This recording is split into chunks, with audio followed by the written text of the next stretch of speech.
Hello everyone, welcome back to day 7 video of Shift Your Mindset in 21 days. So, ಇವತ್ತಿನ topic ಹೋಗೋಕ್ಕಿಂತ ಮುಂಚೆ day 1 ಇಂದ day 6 ವರೆಗೂ ಏನೆಲ್ಲ ನಾನು ವಿಡಿಯೋಸ್ ಅಪ್ಲೋಡ್ ಮಾಡಿದ್ನೋ ಅದನ್ನೆಲ್ಲ ನೋಡಿದೀರಾ ಅಂತ ಭಾವಿಸ್ತಾ ಮತ್ತೆ ಅದರಲ್ಲಿ ಹೇಳಿರೋ ಟಾಸ್ಕ್ ನ ಇಂಪ್ಲಿಮೆಂಟ್ ಮಾಡ್ಕೊಂತ ನೆಕ್ಸ್ಟ್ ಡೇಗೆ ಇವತ್ತು ಸ್ಟಾರ್ಟ್ ಮಾಡ್ತಾ ಇದೀವಿ. ಸೊ ಇದೆಲ್ಲ ಸಪೋರ್ಟ್ ಮಾಡಿರೋದಕ್ಕೆ ಇದುವರೆಗೂ ಏನೆಲ್ಲ ಜರ್ನಿ ಮಾಡ್ಕೊಂತ ಬಂದ್ವೋ ಅಲ್ಲಿ ಸಪೋರ್ಟ್ ಮಾಡಿರೋದಕ್ಕೆ ನಾನು ನಿಮ್ಗೆ ಥ್ಯಾಂಕ್ ಯು ಮತ್ತೆ ಗ್ರಾಟಿಟ್ಯೂಡ್ ನ ತೋರಿಸೋದಕ್ಕೆ ಇಷ್ಟಪಡ್ತೀನಿ. ಇವತ್ತಿನ ಟಾಪಿಕ್ ಬಂದ್ಬಿಟ್ಟು ಹೌ ಟು ಅಟ್ರಾಕ್ಟ್ ಆಪರ್ಚುನಿಟೀಸ್. ಅಂದ್ರೆ ಆಪರ್ಚುನಿಟೀಸ್ ಅನ್ನೋದು ಡೈರೆಕ್ಟ್ ಆಗಿ ಯಾರಿಗೂ ಸಿಗಲ್ಲ. ಸೊ ನಾವು ಐಡೆಂಟಿಫೈ ಮಾಡ್ಕೋಬೇಕಾಗಿರುತ್ತೆ ಇದು ನನಗೆ ಕರೆಕ್ಟ್ ಆಗಿರೋ ಆಪರ್ಚುನಿಟಿ ಅಂತ. ಆಪರ್ಚುನಿಟೀಸ್ ಅನ್ನೋದು ಯಾರಿಗೂ ತನ್ನಷ್ಟು ತಾನೇ ಬರಲ್ಲ, ನಾವು ಐಡೆಂಟಿಫೈ ಮಾಡ್ಕೋಬೇಕಾಗಿರುತ್ತೆ ಅಥವಾ ನಾವೇ ಕ್ರಿಯೇಟ್ ಮಾಡ್ಕೋಬೇಕಾಗಿರುತ್ತೆ.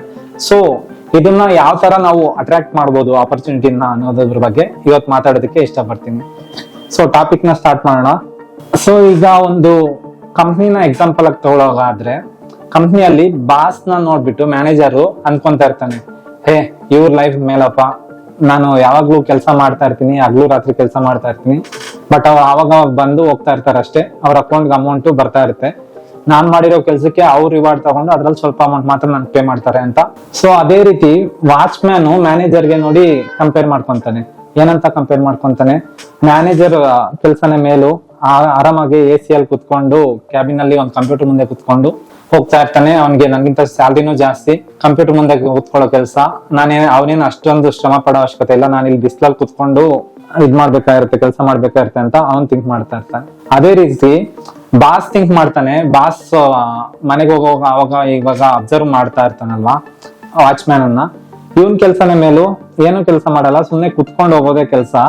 ಇವನ್ ಕೂಡ ಮಂತ್ಲಿ ಸ್ಯಾಲ್ರಿ ಬರ್ತಾ ಇರುತ್ತೆ, ಅವನದೇ ಮೇಲೂ ಯಾವ್ದ್ರ ಬಗ್ಗೆನೂ ತಲೆ ಕೆಡಿಸ್ಕೊಳ್ಳೋದಕ್ಕಾಗಿಲ್ಲ. ಇಲ್ಲಿ ಟೀಮ್ ನಾನು ಟ್ರೈನ್ ಮಾಡೋ ಅವಶ್ಯಕತೆ ಇರಲ್ಲ, ಸೇಲ್ಸ್, ಮಾರ್ಕೆಟಿಂಗ್, GST ಅಂತೆ, ಮತ್ತೆ ಕಾಂಪ್ಲೈನ್ಸಸ್ ಅಂತ ಇದನ್ನೆಲ್ಲ ನೋಡೋ ಅವಶ್ಯಕತೆನೇ ಇರಲ್ಲ, ಅವನದೇ ಒಂಥರ ಲೈಫ್ ಚೆನ್ನಾಗಿರುತ್ತೆ ಅಂತ ಬಾಸ್ ಥಿಂಕ್ ಮಾಡ್ತಾನೆ.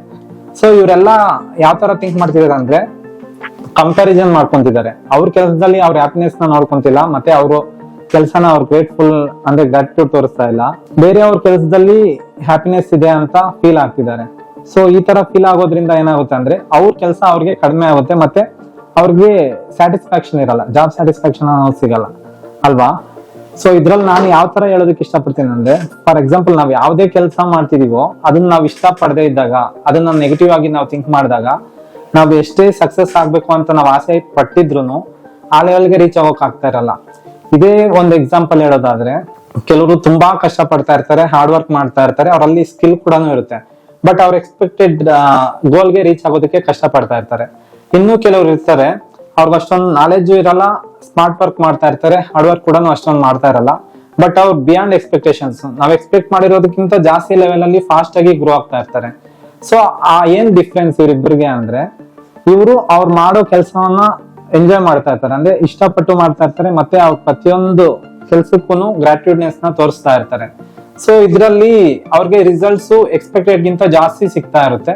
ಮತ್ತೆ ಯಾರೇ ಆತರ ಆದ್ರೂ ಇನ್ವಾಲ್ವ್ ಆಗಿ ಮಾತಾಡೋದೇ ಆಗ್ಲಿ, ಯಾವ್ದಕ್ಕೆ ಆಗ್ಲಿ ಬೇಜಾರ್ ಮಾಡ್ಕೊಂತಾರಲ್ಲ, ಪ್ರತಿಯೊಂದು ಖುಷಿಯಾಗಿ ಮಾಡ್ತಾ ಇರ್ತಾರೆ, ಪ್ರತಿಯೊಬ್ಬರತ್ರನು ಖುಷಿಯಾಗಿ ಇನ್ವಾಲ್ವ್ ಆಗ್ಬಿಟ್ಟು ಪ್ರತಿಯೊಂದು ವರ್ಕ್ ದಲ್ಲೂ ಅವ್ರ ಆರ್ಟ್ಫುಲ್ನೆಸ್ ಅನ್ನೋದನ್ನ ತೋರಿಸ್ತಾ ಇರ್ತಾರೆ. ಸೊ ಅವ್ರಿಗೆ ರಿಸಲ್ಟ್ಸ್ ಕೂಡ ಎಕ್ಸ್ಪೆಕ್ಟೆಡ್ ಗಿಂತ ಚೆನ್ನಾಗೇ ಬರ್ತಾ ಇರುತ್ತೆ. ಇದು ಎಕ್ಸಾಂಪಲ್ ಆಗಿ ಹೇಳೋದಕ್ಕೆ ಇಷ್ಟಪಡ್ತೀನಿ.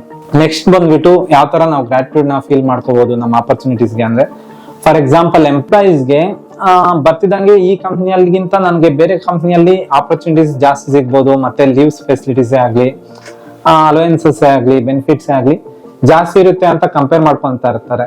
ಅದ್ರ ಬದಲು ನನಗೆ ಅಟ್ಲೀಸ್ಟ್ ಕೆಲಸ ಸಿಕ್ಕಿದೆ, ಎಷ್ಟೋ ಜನ ಕೆಲಸನೇ ಇಲ್ಲ, ಮತ್ತೆ ಇಲ್ಲಿ ಇಷ್ಟೆಲ್ಲ ಅಲೋಯನ್ಸಸ್ ನಂಗೆ ಆಲ್ರೆಡಿ ಕೊಡ್ತಾ ಇದ್ದಾರೆ, ಥ್ಯಾಂಕ್ ಯು, ಇವ್ರು ಇನ್ನೂ ಚೆನ್ನಾಗಿ ಬೆಳೆದ್ರೆ ನನಗೂ ಬೆನಿಫಿಟ್ಸ್ ಆಟೋಮೆಟಿಕ್ ಆಗಿ ಸಿಗುತ್ತೆ ಅಂತ ಗ್ರಾಟಿಟ್ಯೂಡ್ ತೋರಿಸ್ಕೊಂತ ಇದ್ದಾಗ, ಫಾರ್ ಎಕ್ಸಾಂಪಲ್ ಇವಾಗ ಲೀವ್ ಅಲೋಯನ್ಸಸ್ ಅನ್ಕೊಳ್ಳಿ, ಅದೇ ಅಲ್ಲದೆ ಔಟಿಂಗ್ ಅಲೋಯನ್ಸಸ್ ಅನ್ಕೊಳ್ಳಿ, ಇನ್ನ ಪ್ರತಿಯೊಂದು ಅವ್ರ ಸೆಲೆಬ್ರೇಷನ್, ಅವ್ರ ಬರ್ಡೇ ಬಂದಾಗ ಸೆಲೆಬ್ರೇಷನ್ ಮಾಡೋದು, ಇದೆಲ್ಲ ನನಗೆ ಕೊಡ್ತಿದ್ದಾರೆ ಕಂಪ್ನಿಯಿಂದ, ಥ್ಯಾಂಕ್ ಯು ಅಂತ ಅವ್ರ ಗ್ರಾಟಿಟ್ಯೂಡ್ ತೋರಿಸ್ಕೊಂಡು ಕಂಪ್ನಿಗೂ ಒಳ್ಳೇದಾಗ್ಲಿ ಅನ್ನೋ ತರ ಫೀಲಿಂಗ್ ಇಟ್ಕೊಂಡು ನಡ್ಸ್ಕೊಂತ ಹೋಗ್ತಾ ಇದ್ರೆ ಅವ್ರಿಗೆ ಆಟೋಮೆಟಿಕ್ ಆಪರ್ಚುನಿಟೀಸ್ ಡಿಫ್ರೆಂಟ್ ಆಗಿ ಸಿಗ್ತಾ ಇರುತ್ತೆ, ನೆಕ್ಸ್ಟ್ ಲೆವೆಲ್ ಬೆಳೆಯೋದಕ್ಕೂ ಈಸಿ ಆಗ್ತಾ ಇರುತ್ತೆ. ಅದೇ ನಾವು ಬ್ಯಾಡ್ ಆಗಿ ಥಿಂಕ್ ಮಾಡ್ತಾ ಇರೋದ್ರಿಂದ ಏನಾಗುತ್ತೆ, ಆ ನೆಗೆಟಿವ್ ಅಟ್ರಾಕ್ಟ್ ಜಾಸ್ತಿ ಆಗ್ತಾ ಇರುತ್ತೆ. ಯಾವಾಗೇ ಆಗ್ಲಿ ನಾವು ನೆಗೆಟಿವಿಟಿನ ಜಾಸ್ತಿ ಅಟ್ರಾಕ್ಟ್ ಮಾಡ್ತಾ ಇದ್ದಾಗ ನಮ್ ಪ್ರೋಗ್ರೆಸ್ ಕಡಿಮೆ ಆಗ್ತಾ ಇರುತ್ತೆ, ಆಗ್ಲಿ ಡೇ ಬೈ ಡೇ ಇಂಪ್ರೂವ್ ಆಗ್ತಾ ಇರಲ್ಲ. ಸೊ ನಮ್ಗಿರೋ ಸ್ಕಿಲ್ಸ್, ನಾನಿವತ್ತು ಒಳ್ಳೆ ಸ್ಕಿಲ್ ನ ಕಲ್ತ್ಕೊಂಡೆ, ನನ್ಗೆ ಯಾವ ತರ ಫೀಲ್ ಮಾಡ್ತಾರೆ ಅಂದ್ರೆ ಎಂಪ್ಲಾಯೀಸ್ ಕೆಲವರು, ಬಾಸ್ ನನ್ಗೆ 6 ಗಂಟೆ ಆದ್ರೂ ಬಿಡಲ್ಲ, 6 ಗಂಟೆ ಮೇಲೇನು ಕೆಲಸ ಮಾಡಿಸ್ಕೊಂತಾರೆ, ಇಲ್ಲ 6 ಗಂಟೆ ಮೇಲೆ ಆದ್ರೂ 10 ಗಂಟೆ ಆದ್ರೂ ಕಾಲ್ ಮಾಡ್ತಾರೆ ಅಂತ.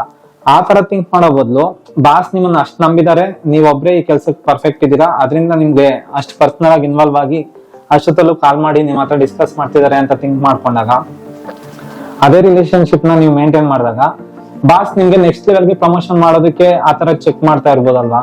ಅದನ್ನೆಲ್ಲಾನು ನೀವು ಥಿಂಕ್ ಮಾಡ್ಬೇಕಲ್ವಾ. ಅದನ್ನ ಥಿಂಕ್ ಮಾಡೋದು ಕಡಿಮೆ ಆಗಿರುತ್ತೆ, ನೆಗೆಟಿವ್ ಆಗಿ ಜಾಸ್ತಿ ಜನ ಥಿಂಕ್ ಮಾಡ್ತಾ ಇರ್ತಾರೆ.